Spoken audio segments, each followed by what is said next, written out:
Bom, em relação aos anfíbios, os anfíbios nós temos que lembrar que são uma classe que estão dentro do subfilo Vertebrata, assim como os peixes, que estão dentro do filo Chordata, assim como os peixes. Então, todos possuem notocorda, fendas faringianas, tubo nervoso dorsal e uma cauda pós-anal. Né? Essas são as características dos cordatos. Então, nas ordens, nós temos as gimnofionas, que são ditas como ápodes, né? Mas elas, na verdade, têm pés vestigiais. São as chamadas cobras cegas, que não são cobras, porque não são répteis nem cegas. Apenas elas têm uma membrana, que é mais difícil de identificá-las. O caudata, antes conhecidos como urodelos, que são as salamandras, que possuem a cauda aparente. E os anuros, a nega. Então, a não tenho cauda, quando adulto. Os anuros fazem a metamorfose, né? Então tem um ciclo indireto de vida. Por que anfíbios? Porque eles vivem na água e na terra. Na água, quando larvas aquáticas respiram por brânquias. Na terra, quando adultos respiram através da pele, que nem as minhocas, ou por pulmões.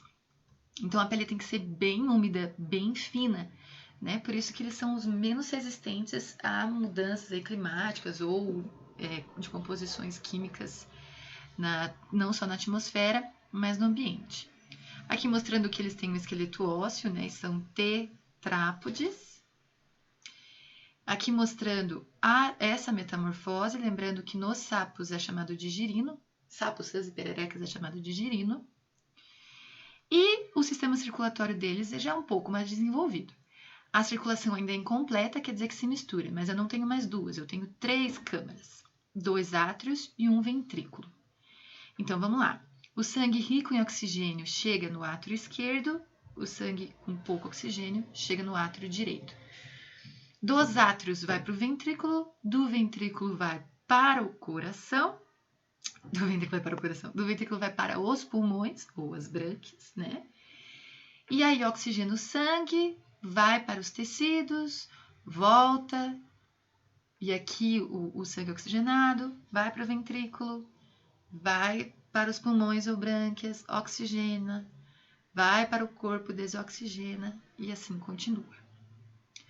Nos répteis, então eu tenho nos répteis aquela linhagem que a gente viu no início, que a princípio, pela teoria evolutiva, né, deu origem às aves e aos mamíferos.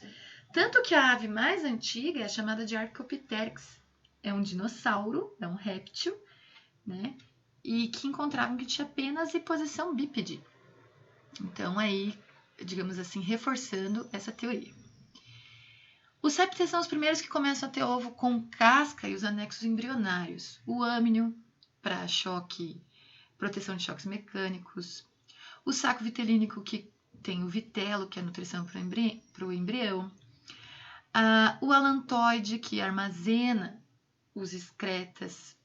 O córeo, que vai envolver tudo isso para proteger.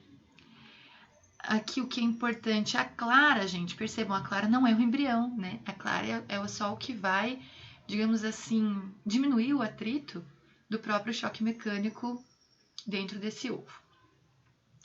Então, todos possuem escamas, né? Mas as que recobrem totalmente são as cobras e lagartos. Placas córneas são formadas nos jacarés, gaviais, crocodilianos, enfim. E carapaça, que forma o casco, na tartaruga. Aquela coisa do desenho que aparece que a tartaruga sai do casco, não é possível, né? Porque aqui a coluna vertebral está ligada a esse casco, então, bem como a caixa torácica como um todo. Curiosidade, existe no casco, abaixo, nos machos, uma região chamada plastrão, que nessa posição ventral é mais abalada, justamente para a reprodução sexuada. Então, nós temos o cágado, os jabutis terrestres e as tartarugas marinhas. Aqui nós temos gaviais com um focinho bem fininho, jacarés e crocodilos, a gente consegue perceber isso não só no dente que aparece, mas na forma desse focinho e no lugar que eles aparecem também, né? Jacarés são bem específicos das Américas.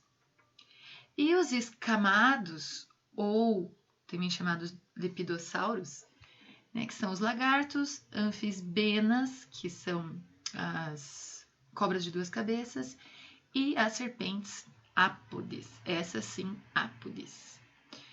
Então, serpente peçonhenta é aquela que inocula o veneno na presa.